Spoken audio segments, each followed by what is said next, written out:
Assalamualaikum warahmatullahi wabarakatuh. Tabibun. Alhamdulillahi haqqa hamdih. Wassalatu wassalamu ala rasulih wa ala alihi wa ashabihi. Raditu billahi rabba wa bil islami dina wa bi muhammadin nabiyya wa rasulah. Sekretaris Camat Kecamatan Lesuan Pak Subadi yang sama-sama kita hormati, kita muliakan, hadir di tengah-tengah kita di sela-sela kesibukan beliau. Saya senang Bapak memberi sambutan pada kesempatan kajian pagi hari ini, dan terlihat artikulasi Bapak sangat baik dalam penguasaan agama, kelihatan soleh. Mudah-mudahan Bapak nyaman bersama pimpinan dan keluarga besar Persyarikatan Muhammadiyah di Waisulan ini. Kepala Desa Salam Waisulan, Pak Daud ya? Pak Daud. Terima kasih Bapak telah hadir. Pimpinan daerah Muhammadiyah Kabupaten Lampung Selatan, pimpinan daerah Aisyah Lampung Selatan, PCM, PCA, PRA, unsur pembantu pimpinan, pimpinan amal usaha Muhammadiyah, Ortom, dan keluarga besar Muhammadiyah serta simpatisan. Istimewa juga saya haturkan terima kasih kepada Bapak Kiai Haji Kozin. Bapak, terima kasih telah hadir pada kesempatan pagi hari ini. Oh, saya kira di sana ada dua orang. Pak Kozin yang ini ya? Oh, tadi saya tidak ngobrol. Mohon maaf Bapak, karena kalau kiainya yang itu, tapi rupanya orang ini pakai celana, karena biasanya pakai sarung. Ngapunten Bapak, terima kasih pada pagi hari ini sudah hadir di kesempatan ini.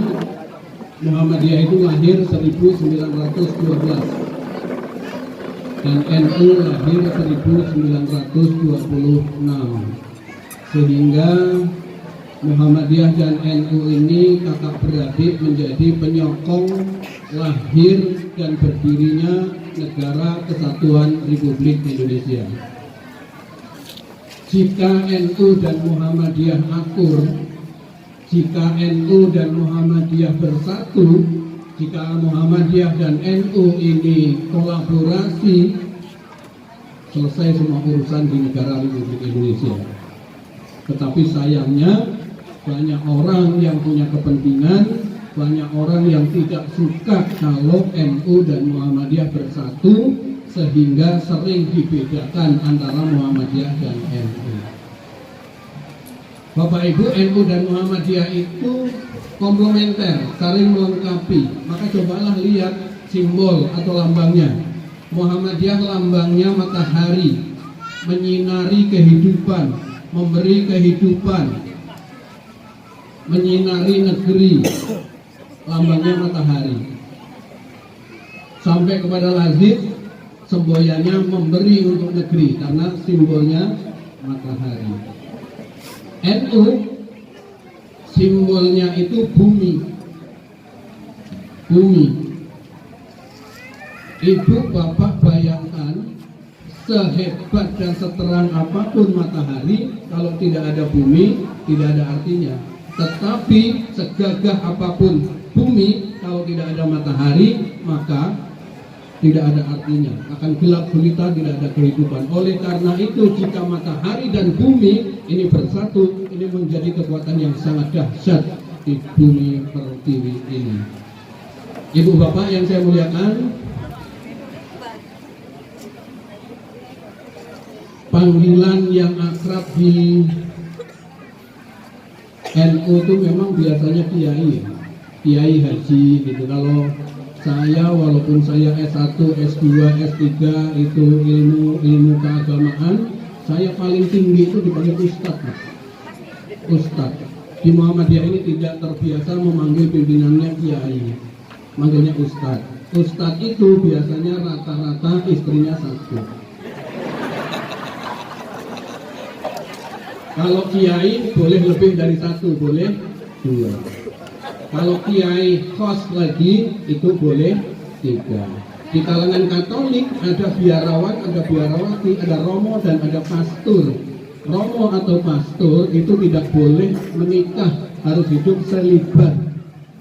Selibat itu tidak boleh punya istri, tidak boleh punya pasangan, tidak boleh menikah. Maka ada di lingkungan kita ini sebutannya itu yang paling tinggi romo kiai. Romo kiai itu istrinya boleh 4 karena jatahnya romo diambil oleh kiai. Ibu bapak yang saya muliakan, saya hari ini surprise luar biasa karena bisa datang ke Kecamatan Waisulan. Saya lahir, usia saya ini sekarang 54 tahun. Saya lahir 54 tahun yang lalu di Lampung Selatan, di distrik Kecamatan Kalangpadang, Kabupaten Lampung Selatan. Dulu, sekarang sudah menjadi Kabupaten Tanggamus. Terus kemudian saya S1, S2, S3 saya di Jawa, kembali lagi dan tinggal sekarang ini di Lampung Selatan. Tetapi yang namanya Waisulan ini saya belum pernah masuk, baru pagi hari ini saya datang ke Waisulan. Dan ternyata Waisulan ini adalah tempat yang paling luar biasa di Indonesia. Iya, betul. Saya masuk dari Tugu Topeng, ya, Tugu Topeng. Itu suasananya hijau, subur, lagi panen jagung. Ada tumbuh-tumbuhan apa ini, akasia, ya kan? Akasia, terus ke sini itu ada jagung, ada singkong, ada karet, ada macam-macam tumbuhan. Maka sawit ya, sawit. Maka simbol kemakmuran negara Indonesia itu sesungguhnya disimbolkan oleh satu kecamatan namanya Kecamatan Waisulan, Kabupaten Lampung Selatan. Maka Kus-Kus itu pernah menyanyikan lagu, bukan lautan hanya kolam susu, ya. Orang bilang tanah kita tanah surga, tongkat kayu dan batu jadi tanaman, ya kan? Orang bilang tanah kita ini seperti tanah surga. Kalau bapak-bapak, ibu-ibu pergi umroh atau haji, turun ke Saudi Arabia, apa yang bapak dan ibu lihat? Batu merah. Terus kemudian begitu landai ke bandara, kehitam-hitaman, dan seluruh mata kita memandang isinya batu. Lumut saja tidak tumbuh, Pak. Ini kita kalau mendarat di Indonesia, kalau di bagian timur itu warnanya biru karena hutan-hutan. Tapi kalau di tempat kita ini biru terus kemudian hijau karena tumbuh-tumbuhannya sudah semakin pendek. Tongkat kayu dan batu jadi tanaman. Tongkat kayu itu kalau di desa seperti di Talang Waisulan, di Waisulan, di di Candipuro, di Sidomulyo, di Palas, di Wepanji, ya, itu tongkat kayu jadi tanaman. Apa maksudnya? Di waktu musim hujan, jalanan licin, bapak di samping jalan itu ambil pohon apa? Pohon singkong, dipakai untuk tongkat. Ya, supaya tidak kepleset. Kalau sudah sampai di rumah, dilempar di pinggir jalan, dilempar di belakang rumah, jadilah dia tanaman. Tongkat kayu, kayu singkong, dilempar jadi tanaman. Kalau batu itu di kota-kota, Pak. Di Kota Baru dekat Itera, di Sukarame dekat Uin, di Kampung Baru dekat Unila, di Pramuka, Jalan Pramuka dekat Malahayati dan seterusnya, itu batu bisa jadi tanaman.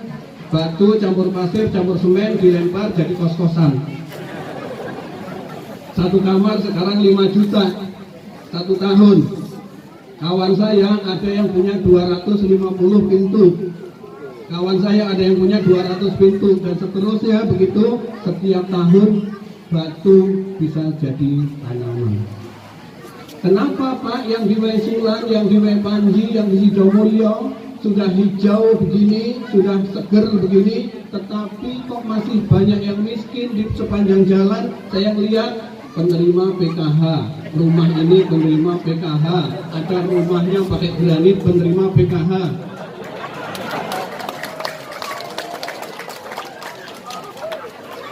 Kenapa di tempat hijau royo-royo subur makmur gemah ripah loh jinawi kok masih miskin? Yang salah siapa? Orangnya. Siapa? Bukan, yang salah Kusles. Kenapa dia menyanyikan lagu tongkat kayu dan batu jadi tanaman?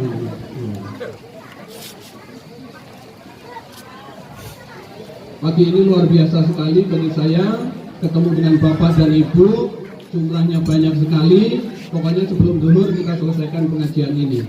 Ketua Pimpinan Cabang Muhammadiyah Candipuro Pak Amir, Ketua Pimpinan Cabang Muhammadiyah Wesulan Pak Miftahul Bahri, Ketua PCM Wepanji, angkat tangan.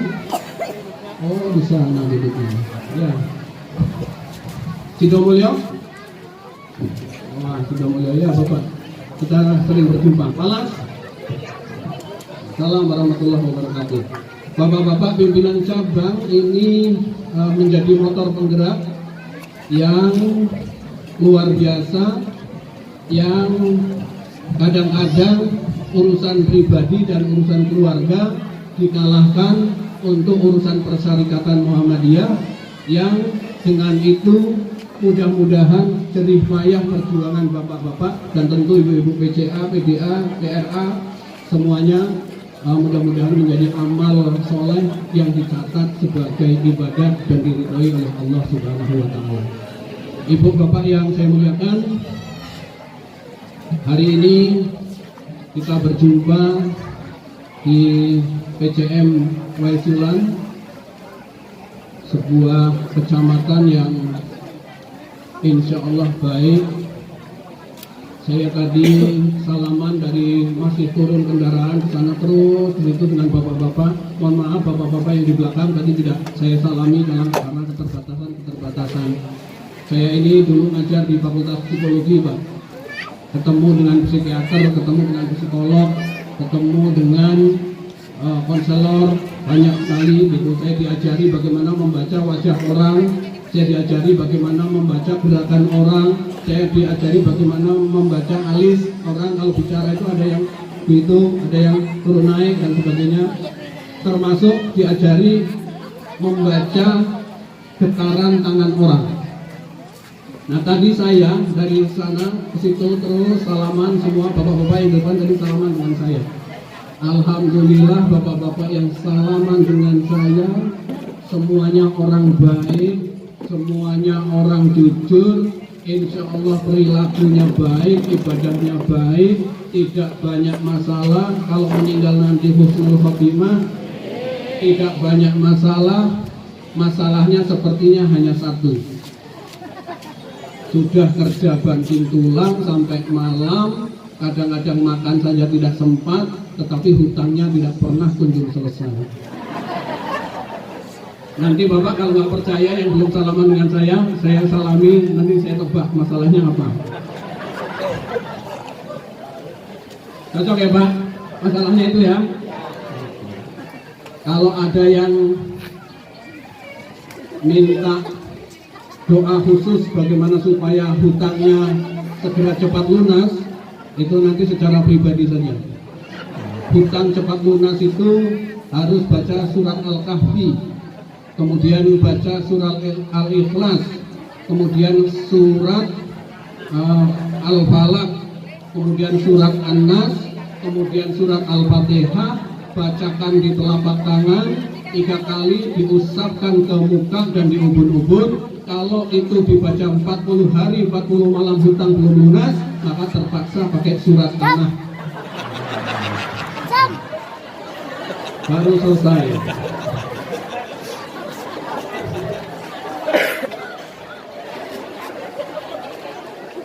Ibu bapak yang saya muliakan, Muhammadiyah yang kita cintai, Persyarikatan Muhammadiyah yang kita ada di dalamnya, saya membaca buku yang dikarang oleh almarhum Allahu Yarham Pak Jasman Al-Kindi, ditandai oleh orang luar. Muhammadiyah itu ditandai oleh orang luar, bukan oleh orang Muhammadiyah sendiri. Orang luar itu mengidentifikasi Muhammadiyah bahwa Muhammadiyah itu mempunyai 6 karakteristik. 6. Jadi ciri khas Muhammadiyah itu ada 6. Mudah-mudahan 6 ini masih ada di 5 PCM yang sekarang pengajian. Yang pertama, Muhammadiyah itu dikenal oleh orang luas masyarakat Indonesia sebagai gerakan Islam.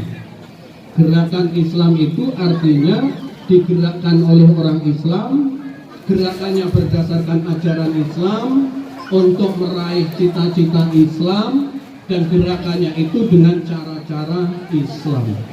Maka Muhammadiyah dimanapun, pengurusnya itu selalu bergerak, pengurusnya selalu aktif, bahkan pengurusnya ikut menggerakkan masyarakat di luar Persyarikatan Muhammadiyah. Maka Ketua PCM Sidomulyo, saya mohon maaf kalau sudah 2 kali menghubungi saya untuk hadir pengajian seperti ini. Saya tidak bisa karena berbarengan dengan kegiatan yang lain.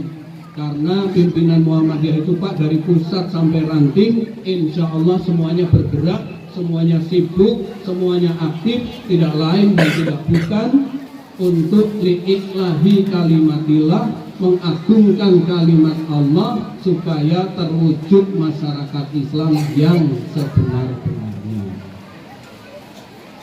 Maka kita semua harus bergerak, kita semua tidak boleh diam, kita semua harus melakukan aktivitas untuk dakwah amar ma'ruf nahi munkar li'iklahi kalimatillah. Tetapi menggerakkan orang ini, Pak Ketua PCM, Pak Ketua PDM, Bapak Ibu yang saya muliakan, tidak mudah. Menggerakkan orang ini tidak mudah, karena orang itu mempunyai karakter dan sifat yang bermacam-macam. Ada orang itu sebagai pimpinan Muhammadiyah dan sebagai warga Muhammadiyah, sifatnya itu seperti kait, layang-layang. Apa sifat layang-layang? Dia naik, tetapi bisa saja dia oleng. Kalau oleng diturunkan, dikasih similan itu kasih beban, naikkan lagi. Ternyata keberatan, sampai oleng lagi, turunkan lagi, naik lagi, oleng lagi. Ada pimpinan Muhammadiyah yang dalam menjalankan tugas dan wewenangnya, dia suka oleng, suka miring. Loh, kadang-kadang dia miring ke kanan, kadang-kadang miring ke kiri. Ada tidak Pak Amir di Candi Puro? Banyak. Ada ya? Ada. Orangnya hadir hari ini.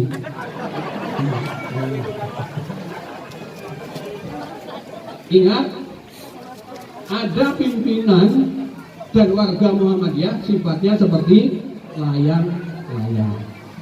Yang kedua, ada sifatnya itu seperti kanu. Kanu itu perahu tarik.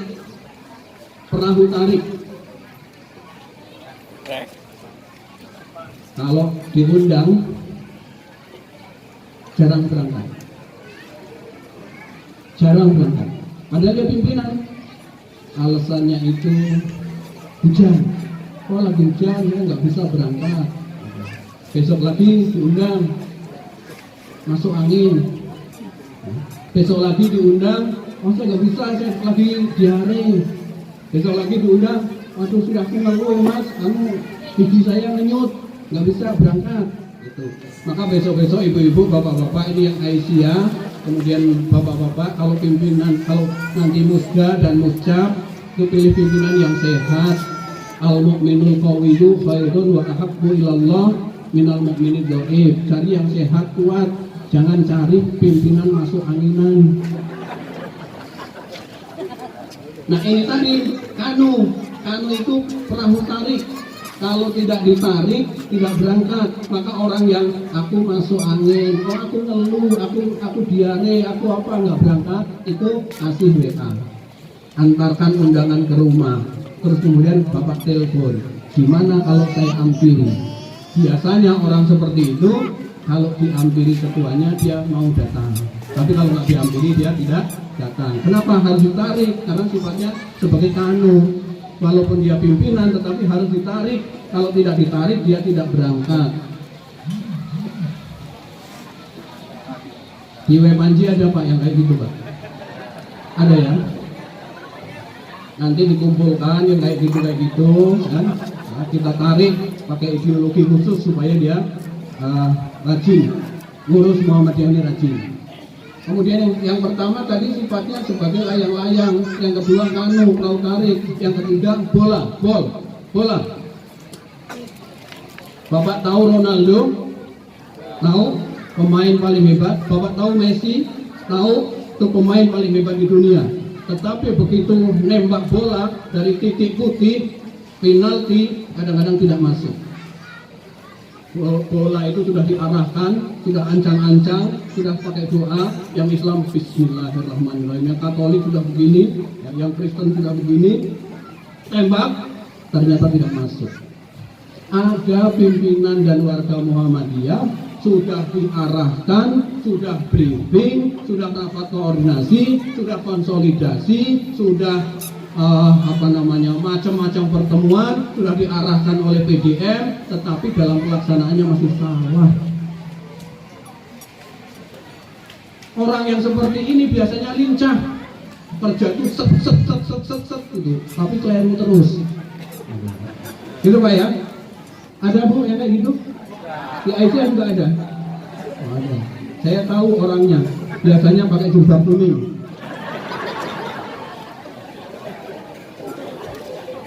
Tapi tidak semua jilbab kuning begitu, ya. Kita belajar silogisme, ilmu mantik.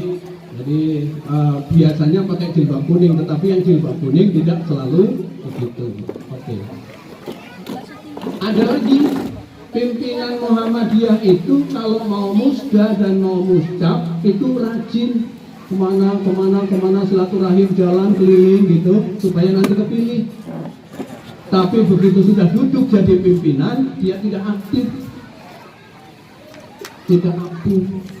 Dia tidak merasa berdosa, dia tidak merasa bersalah. Padahal pimpinan yang sudah amanati dengan amanat jabatan di Muhammadiyah, dia tidak melaksanakan amanat itu, dia berdosa.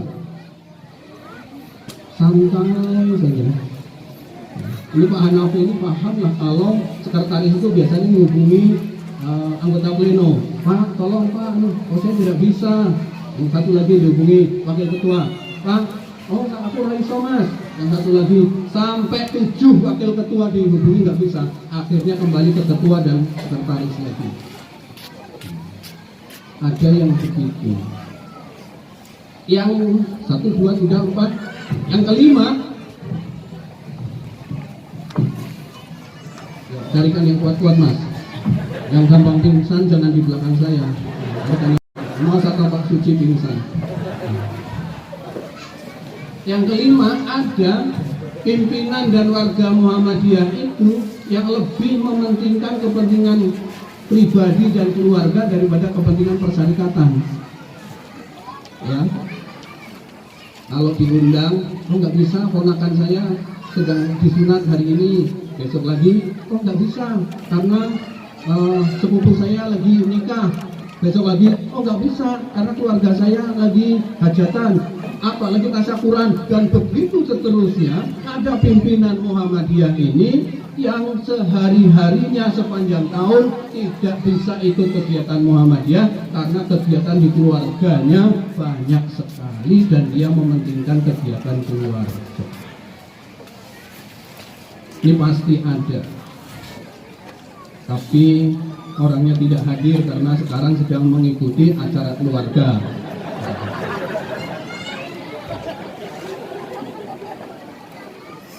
Saya ulangi, karakteristik Muhammadiyah yang pertama adalah gerakan Islam.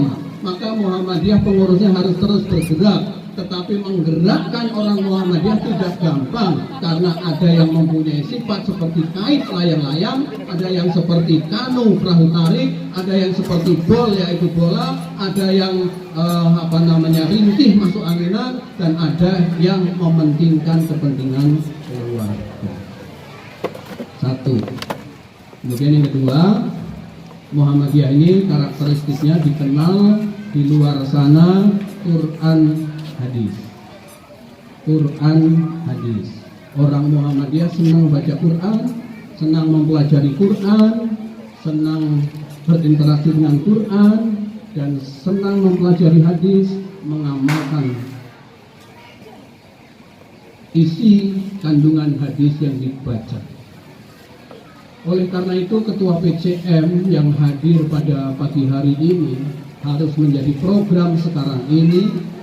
Pimpinan itu membaca Quran setiap hari, membaca hadis satu. Kalau kita baca di dalam langkah 12 itu, langkah yang keempat itu amal intikot. Amal intikot itu malam sebelum tidur kita muhasabah apa yang telah dilakukan dari pagi sampai malam, terus kemudian membaca satu hadis. Biasakan sebelum tidur berwudu, membaca doa, baca hadis, terus kemudian baru tidur. Jangan pulang dari mana, kakinya masih belepotan, terus pergi ke tempat tidur tanpa membaca doa. Itu bahaya, nanti mimpi buruk. Quran hadis, saking kentalnya Muhammadiyah dengan Quran hadis, kalau ada masalah apa-apa dia bertanya, dalilnya ada enggak? Dalilnya ada enggak? Nah, begitu.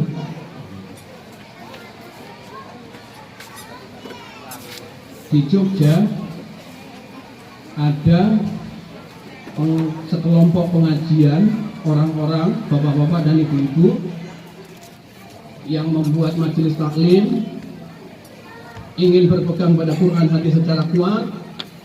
Kelompok ini dinamakan dengan majelis taklim Darwis. Di Haji Dahlan waktu kecil namanya Muhammad Darwis. Maksudnya pengajian ini meniru Ki Haji Dahlan, tafaul dengan Ki Haji Dahlan, maka dinamakan Darwis. Tapi banyak orang yang tidak suka karena orangnya keras-keras, Quran hadis keras-keras begitu. Lalu orang yang tidak suka itu menamai pengajian ini dengan Darwis. Kalau meninggal sudah begitu saja, di kuburan tidak ada adzan, tidak ada iqamah, terus kemudian paling takziah, tidak tahlilan berpanjang-panjang begitu.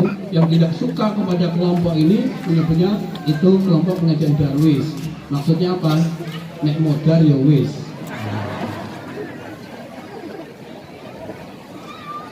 Satu, gerakan Islam. Dua, Quran hadis. Tiga, pikiran maju. Bapak Ibu yang saya muliakan, Muhammadiyah ini lahir 1912. Ki Haji Ahmad Dahlan telah merintis sekolah 1995. 1909 didaftarkan kepada Hindia Belanda. Terus kemudian Hindia Belanda tidak mau mengeluarkan izin kecuali ada rekomendasi dari Budi Utomo. Dr. Sutomo sebagai ketua Budi Utomo mau memberikan rekomendasi kalau Ki Haji Ahmad Dahlan menjadi anggota Budi Utomo, maka Ki Haji Ahmad Dahlan kemudian menjadi anggota istimewa Budi Utomo. Setelah Budi Utomo mengeluarkan rekomendasi 1911, kemudian 1912 keluarlah izin dari Hindia Belanda untuk Persyarikatan Muhammadiyah.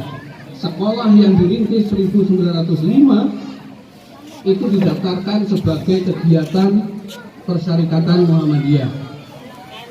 Muridnya laki-laki dan perempuan. Cara belajarnya di kelas pakai bangku. Dulu nggak ada belajar di kelas pakai bangku kecuali orang Belanda.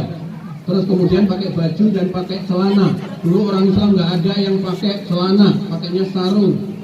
Terus kemudian pakai kurikulum, ya pakai kurikulum. Jadi ini sekolah model baru yang didirikan oleh Ki Haji Ahmad Dahlan. Pada muridnya laki-laki dan perempuan. Laki-laki ditaruh di depan, perempuan ditaruh di belakang.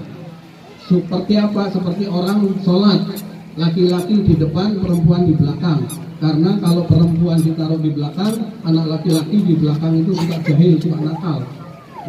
Lempar-lempar lah, apa dulu kan nggak pakai jilbab, tarik lah apa begitu ya. Maka laki-laki taruh di depan. 1918 sekolah ini menjadi sekolah yang disebut dengan Al-Qismul Arqa. Al-Qismul Arqa ini muridnya semakin banyak, tempatnya di Noto Prajan. Karena muridnya banyak sekali, makin hari makin tidak tertampung. Maka pada tahun 1930 dipisah menjadi dua, yang laki-laki sendiri, yang perempuan sendiri. Yang laki-laki tempatnya di Patangpuluhan, yang perempuan tempatnya tetap di Noto Prajan. Yang perempuan namanya Madrasah Mu'allimat Muhammadiyah, dan yang perempuan namanya Madrasah Mu'allimin Muhammadiyah. Itulah cikal bakal sekolah Muhammadiyah yang sudah memadukan pelajaran umum dan pelajaran agama, sudah memadukan kurikulum umum dan agama, dan sudah memadukan pelajaran model Belanda dengan model pesantren. Saya lihat sekarang ini ada warga Muhammadiyah kalau melihat sekolah Islam terpadu begitu tercengang. Hebat banget ini Islam terpadu. Padahal Ki Haji Ahmad Dahlan 1905 sudah merintis sekolah yang sekolah itu terpadu antara model Belanda dengan model pesantren, terpadu antara kurikulum Islam dan Barat, terpadu antara pembelajaran tradisional dengan pelajaran modern. Jadi bapak-bapak nggak usah heran, terpadu itu Muhammadiyah dari awal sudah terpadu. Nah, berkaitan dengan pikiran maju itu Bapak dan Ibu, tanda pikiran maju itu adalah menghargai kemajuan ilmu dan teknologi. Ilmu dan teknologi, pikiran maju.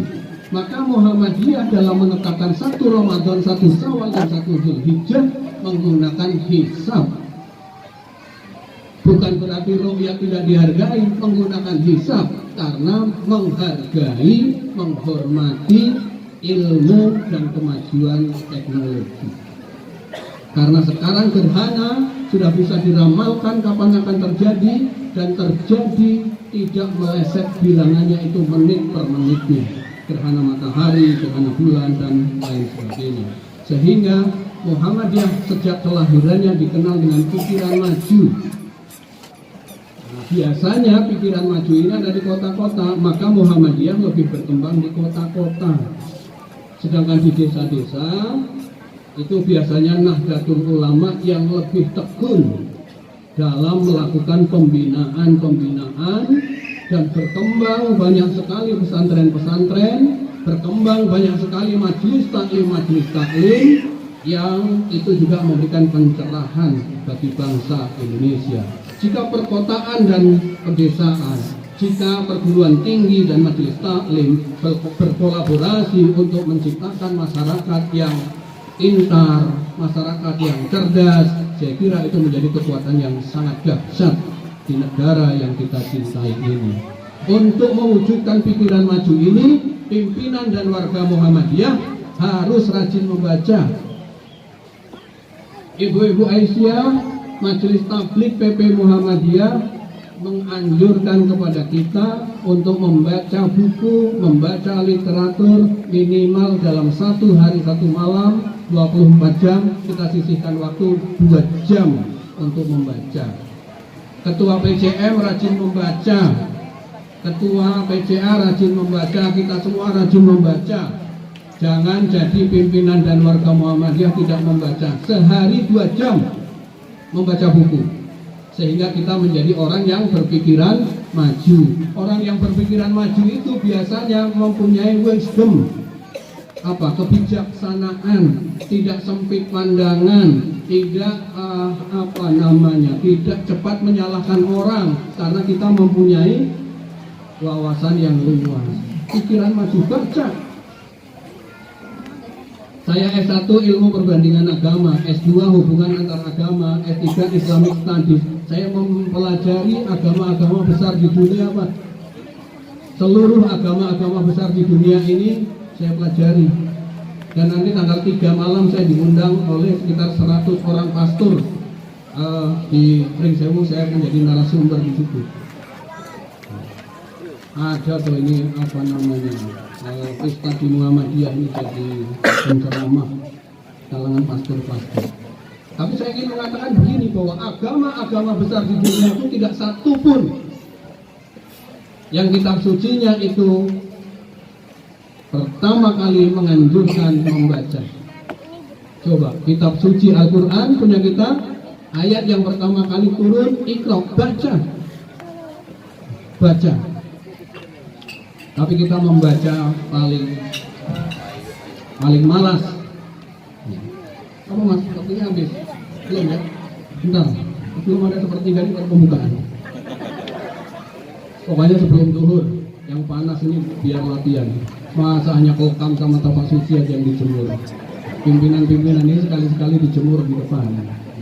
Maka ketua BCM tidak perlu minta maaf. Sekali-sekali merasakan panasnya di depan, jangan anak kokam dan tapak suci saja. Termasuk saya kan duduk di depan, cuman saya ngerti bahwa sebagian besar waktu saya di sini, jadi nggak kepanasan juga. Maka tadi waktu diundur saya nggak usah mundur, gitu. Karena saya mau ke depan, biar bapak-bapak aja yang kepanasan. Membaca, coba Bapak Ibu perhatikan, kalau orang Amerika atau orang Eropa, dia ke bandara, dia di stasiun, dia di terminal, apa yang dia bawa? Buku, coba buku membaca. Paling tidak dia bawa peta, ya membaca. Jadi orang Barat itu, orang Amerika yang saya temui, kalau mau pergi kemana, jarang sekali dia tanya. Jarang sekali tampak, jalan ke Waisungan itu kemana, dia nggak tanya, dia cuma pegang peta. Dengan peta itu maka dia bisa melakukan perjalanan.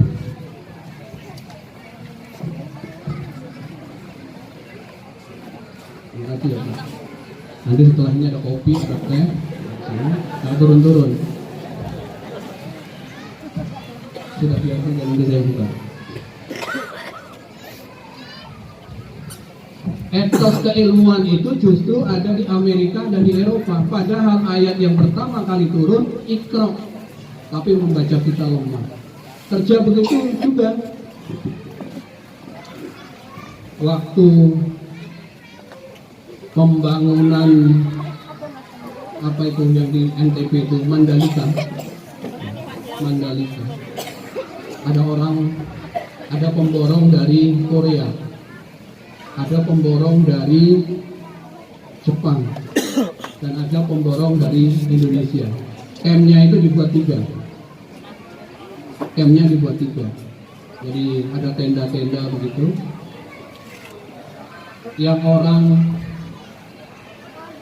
Korea kalau ada infeksi pagi-pagi subuh gitu, ternyata sudah sibuk. Orang Korea ini walaupun dia bukan beragama Islam, tidak ada kewajiban sholat subuh, pagi-pagi itu dia sudah sibuk.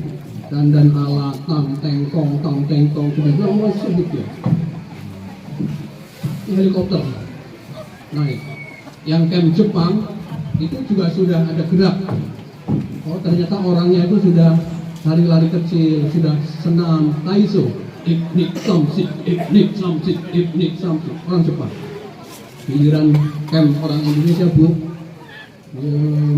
ada gerakan-gerakan, suara-suara juga nggak ada, alat tidak ada, suara di dandan-dandan, terus kemudian orang laki tidak ada bergerak. Tapi apa dari kemah-kemah orang Indonesia, pemborong dari Indonesia ini mengepul asap.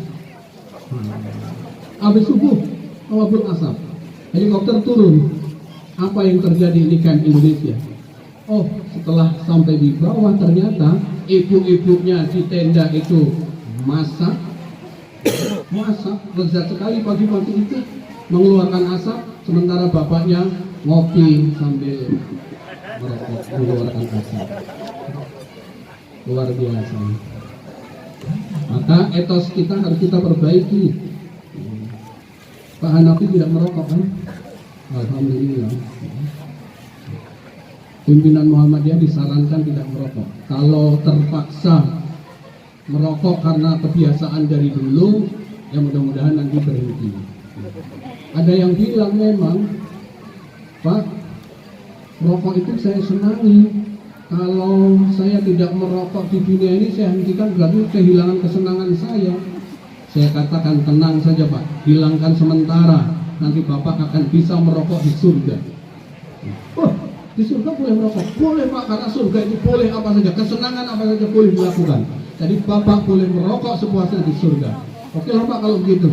Sebentar, di surga itu tidak ada api, maka untuk menyalakan Bapak harus pergi. Ini bercanda, jangan diambil dalam hati. Ibu bapak, satu gerakan Islam, kedua Quran hadis, tiga pikiran maju, keempat organisasi, empat organisasi. Orang di luar sana menilai bahwa organisasi Muhammadiyah itu sebagai organisasi yang tertib. Saya tadi bisik-bisik dengan ketua PDM, ketertiban penyelenggaraan muktamar itu 2 tahun yang lalu, ya Pak ya, 2 tahun yang lalu itu sudah diidentifikasi biayanya berapa, PDM harus bayar berapa, PCM bayar berapa, amal usaha bayar berapa, acaranya apa, siapa anggota, siapa peserta, siapa peninjau, itu 2 tahun yang lalu. Tempatnya sudah disiapkan, nanti nginap di mana, acaranya seperti apa. Jadi tidak bisa mendadak, muktamar itu tidak bisa mendadak. 2 tahun sebelumnya itu acara itu sudah disusun, kemudian tempat, siapa ngomong apa, siapa nginap di mana, sudah disusun. Oleh karena itu kita diidentifikasi oleh orang tertib dalam berorganisasi. Sekarang ini kita sedang menertibkan aset, tanah-tanah, gedung-gedung, kendaraan, aset yang bergerak maupun yang tidak bergerak, ya. Tanah yang sudah disertifikatkan atas nama Persyarikatan Muhammadiyah secara nasional per hari ini yang saya tahu ada 21 juta meter persegi per hari ini, karena masih dalam proses. Dan ada aset dalam bentuk finansial yang ibu-ibu, bapak-bapak saya kira lebih tahu dengan informasi-informasi itu, karena juga disiarkan di majalah Suara Muhammadiyah tentang kekayaan Persyarikatan Muhammadiyah. Untuk menjadi kepala sekolah prosedurnya jelas, untuk menjadi wakil kepala sekolah prosesnya jelas, untuk menjadi guru prosedurnya jelas, dan begitu seterusnya. Kita mempunyai sistem dan aturan-aturan. Pimpinan persyarikatan dari pimpinan pusat sampai pimpinan ranting tidak ada yang dibayar atau digaji, tetapi pimpinan amal usaha mendapatkan maisah sesuai dengan kemampuan. Jadi jangan ditanya Pak Sudarman itu menjadi sekretaris BWM bayarannya per bulan berapa, Pak Mukhlisin sebagai ketua PDM per bulan mendapatkan penghasilan berapa. Jangan, di Muhammadiyah tidak ada itu. Tetapi kepala sekolah boleh diberi uang lelah sesuai kemampuan sekolah. Wakil kepala sekolah, guru-guru, dan seterusnya begitu. Tertib organisasi. Saya minta untuk yang ini, jika ada di PCM dan PCK yang belum tertib sesuai dengan aturan organisasi, kita tertibkan. 1. Gerakan Islam, 2. Quran hadis, 3. Pikiran maju, 4. Organisasi, 5. Amal. Bapak Ibu yang saya muliakan, aktif di Muhammadiyah ini tidak lain untuk beramal. Maka jangan ada pimpinan dan warga yang meniatkan diri aktif di Persyarikatan Muhammadiyah untuk motivasi dan tujuan tertentu. Kalau tujuannya ke politik, keliru. Kalau tujuannya mencari kekuasaan, keliru. Kalau tujuannya mencari penghasilan, keliru. Di sini tempat beramal. Maka niatkanlah menjadi pimpinan Muhammadiyah untuk mewakafkan diri, mudah-mudahan bisa memperbaiki bangsa dan negara sesuai dengan kewenangannya. Beramal. Dan Muhammadiyah ini Bapak Ibu Dipercaya bukan hanya oleh pimpinan dan warga Muhammadiyah, tetapi juga dipercaya oleh orang luar bahwa di sini tempat beramal yang baik. Rumah sakit Rumani Muhammadiyah di Semarang. Ini cerita ini sudah sangat populer. Ternyata beliau yang mewakafkan tanah dan bangunan itu seorang dokter, tetapi selama itu aktif di NU. Kemudian kalau bangun rumah sakit hari ini Muhammadiyah yang bisa, NU bisa, tetapi perlu waktu. Maka pada waktu itu diserahkan kepada Muhammadiyah. Dan tahun yang lalu kita jumpai berita yang sama. Bapak Ibu sekarang kalau buka Google juga masih ada. 2 tahun yang lalu di Jepara, Jawa Tengah, itu juga wakaf dari keluarga kita yang aktif di NU, mewakafkan tanah, kemudian di atasnya dibangun rumah sakit Muhammadiyah. Saya Bu sekarang sedang proses balik nama tanah di Jalan Sisingamangaraja, Kota Bandar Lampung. Pinggir jalan itu ada bukit, tempatnya berkelok, ada bukit. Nah, di situ 1 hektar, hampir 1 hektar tanah milik pribadi. Ibu itu sudah janda. Ketemu saya dengan ketemu Buya Nur Faib Caniago tidak ada 15 menit. Dulu ceritanya beliau itu punya anak, waktu menikahkan anaknya Buya Nur Faib yang khutbah nikah, terus kemudian beliau teringat begitu ketemu dengan kami bertiga, tidak ada 15 menit bertemu, menyerahkan sertifikat asli tanah hampir 1 hektar diserahkan kepada Persyarikatan Muhammadiyah. Bukit Jalan Sisingamangaraja dekat Pasar Tamin. Sekarang lagi saya proses di BPN. Tanah itu sudah ditawar oleh orang, sudah ditawar oleh pengembang, itu 8 miliar. Tidak diberikan, tetapi sertifikatnya diberikan begitu saja kepada kami pimpinan wilayah Muhammadiyah karena beliau yakin bahwa Muhammadiyah ini tempat beramal yang tepat. Oleh karena itu yang bisa beramal dengan harta, amalkan di Muhammadiyah. Tidak bila dengan harta, tenaga, tidak ada tenaga pikiran, tidak ada pikiran doa. Jangan justru Bapak dan Ibu sudah tidak menyumbang harta, tidak menyumbang pikiran, tidak menyumbang tenaga, tidak menyumbang doa, tetapi isinya hanya itu, menyalahkan, nuding-nuding, oh ini kurang, ya kan? Gitu. Pak Hanafi paham betul lah ya sebagai sekretaris. Saya sekretaris 10 tahun Pak, 10 tahun perpanjang 2 tahun jadi 12 tahun. Di Muhammadiyah dan mungkin juga di NU di tempat-tempat lain, pimpinan yang banyak bekerja dia semakin banyak salah. Yang sedikit bekerja sedikit salah. Yang tidak pernah bekerja tidak pernah salah. Ya kan? Tapi apakah kita memilih tidak bekerja? Tidak. Kita memilih bekerja. Walaupun disalahkan orang, tetapi kalau niatnya kita beramal, insya Allah menjadi kekuatan gerakan kita. 1. Gerakan Islam, 2. Quran hadis, 3. Pikiran maju, 4. Organisasi, 5. Amal, yang ke-6 ikhlas. Ikhlas. Ibu Bapak, ketika ada dialog antara Allah dan iblis, kemudian berujung iblis diusir. Ketika mau pergi itu iblis berkata kepada Allah, "Fabi izzatika," maka dengan izzat kemuliaan engkau, maka ya Allah dengan kemuliaanmu, la ughwiyannahum ajma'in. Izinkan kami iblis-iblis ini menggoda dan menjerumuskan manusia ajma'in semuanya. Jadi bapak-bapak dan ibu-ibu setiap hari, pagi, sore, siang, dan malam pasti digoda dan dijerumuskan oleh iblis. Karena itu sudah menjadi komitmen iblis. Tapi kata iblis, illa ibadakal mukhlasin, kecuali hamba-hambamu yang ikhlas, kami iblis-iblis ini tidak sanggup untuk menggoda dan menjerumuskan manusia.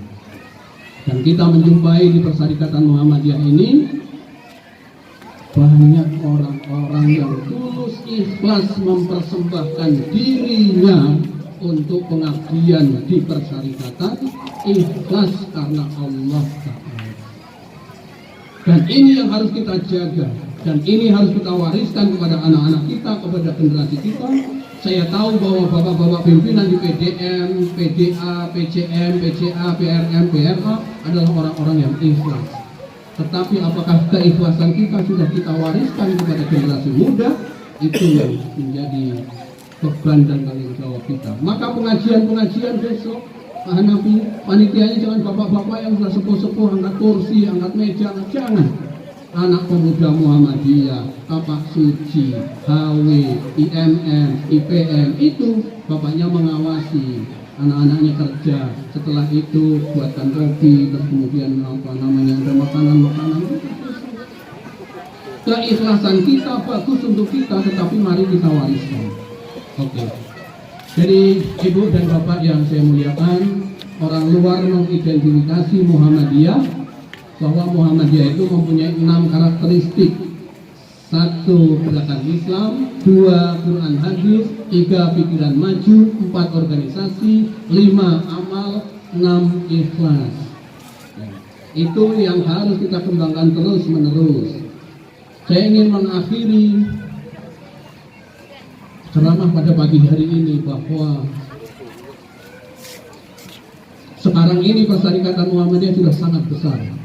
Bukan hanya di Indonesia, tetapi juga banyak cabang-cabang istimewa di luar negeri. Tetapi kebesaran Muhammadiyah ini juga diwarnai oleh 1-2 pimpinan dan warga Muhammadiyah yang kurang istiqomah dalam mengabdikan diri di Persyarikatan Muhammadiyah. Yang pertama yang perlu saya sampaikan bahwa Bapak dan Ibu, sesulit apapun mari kita pegang akidah dan ibadah yang diajarkan oleh Islam.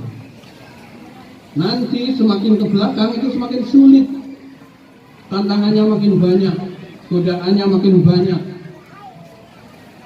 Kata Rasulullah, yakti alan nasi zamanun, yakti akan datang alan nas kepada manusia zamanun, suatu masa akan datang suatu masa kepada manusia, kepada kita ini, kepada seluruh manusia,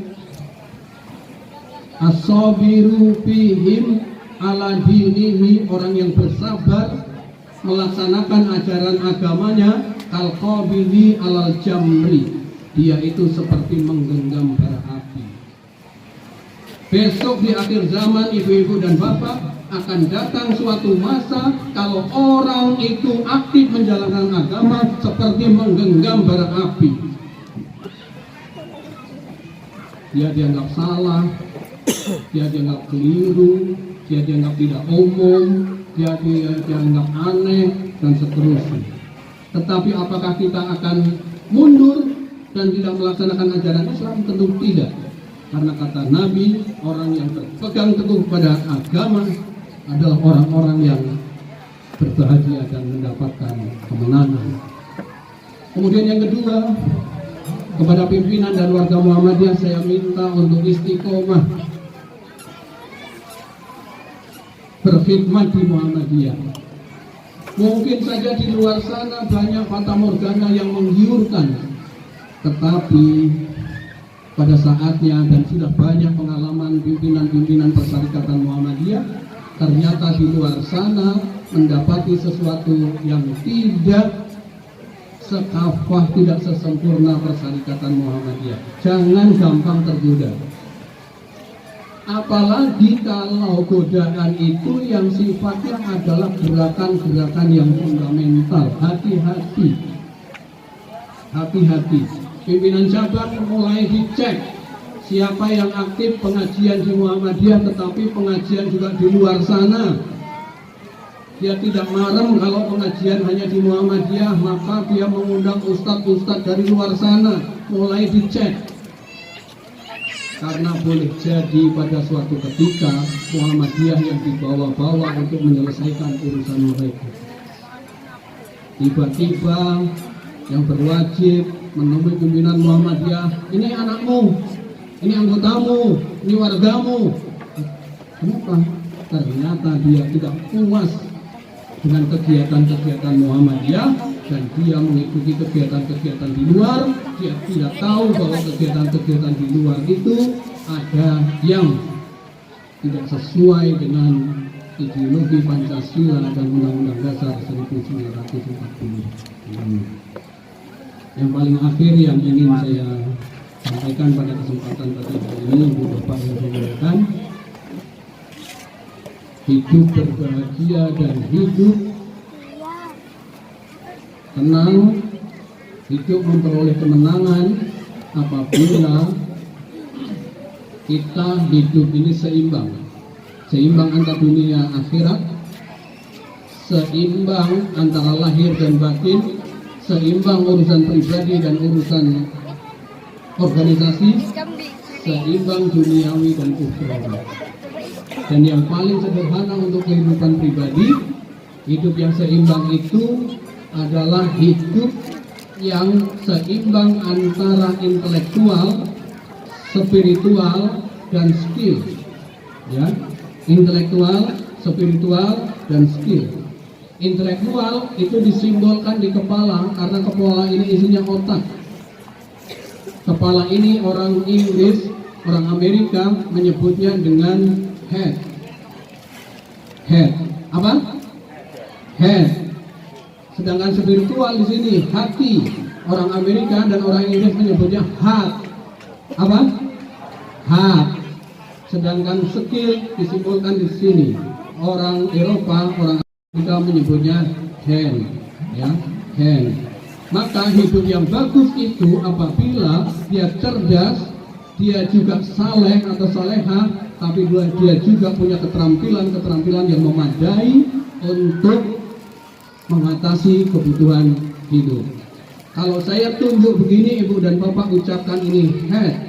Kalau saya tunjuk begini, Bapak dan Ibu ucapkan heart. Kalau Bapak dan Ibu pas saya begini, ucapkan hand. Siap? Lagi. Ya, bagus. Di sini di head itu ada pikir. Jadi ada keseimbangan nanti antara pikir, zikir, dan semangat. Di sini ada pikir, ya, ada pikir. Itu seimbang. Ini, begitu seimbang. Di sini pikir, di sini ada zikir, ya. Di sini ada semangat. Pikir, zikir, semangat. Ibu-ibu siap semua? Kalau saya tunjuk begini pikir, kalau begini zikir, kalau begini semangat. Keseimbangan ini yang membuat kita bahagia. Kita bahagia itu kalau antara pikir, zikir, dan semangat hidup seimbang.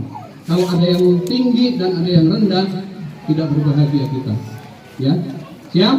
Siap. Pikir, zikir, semangat. Di Muhammadiyah itu diajarkan kalau berzikir itu bidunil jahri, tidak terlalu keras, ya, tapi dengan suara yang lembut, suara yang halus, suara yang syahdu, sehingga kalau pikir Bapak dan Ibu ucapkan kuat, tapi waktu zikir lembut banget, ya, zikir lembut. Kalau ini boleh kuat, pikir boleh kuat, tapi kalau zikir harus lembut. Gitu ya, siap? Siap. Pikir, zikir. Semangatnya yang kuat. Semangat. Ulangi lagi. Kalau pikir kuat, zikir sangat lembut, semangat lebih kuat. Yuk. Pikir, zikir. Yang lembut. Yang lembut. Ya. Zikir. Lembut. Zikir. Yang kuat. Kuat lagi. Kuat lagi. Ibu Bapak yang saya muliakan, mudah-mudahan pertemuan kita pada pagi hari ini termasuk pertemuan yang membawa rahmat dan berkah. Mudah-mudahan pertemuan ini pertemuan yang baik dan tercatat dalam amal ibadah kita menjadi amal ibadah yang diridhoi oleh Allah Subhanahu wa taala. Bapak-bapak sudah ngomong amin, ibu-ibu aminnya lebih kuat, itu pertanda saya harus turun dari panggung. Kalau terlalu lama, kipasnya sudah semakin banyak. Pak Sudarman, bagus juga sih Pak Sudarman, tapi panas sekali, sudah. Maka kata amin itu adalah pertanda saya harus turun. Hadanallahu wa iyyakum ajma'in. Nasrul minallah wa fathun qarib wa basyiril mu'minin. Billahi taufiq wal hidayah. Wassalamualaikum warahmatullahi wabarakatuh. Waalaikumsalam warahmatullahi wabarakatuh.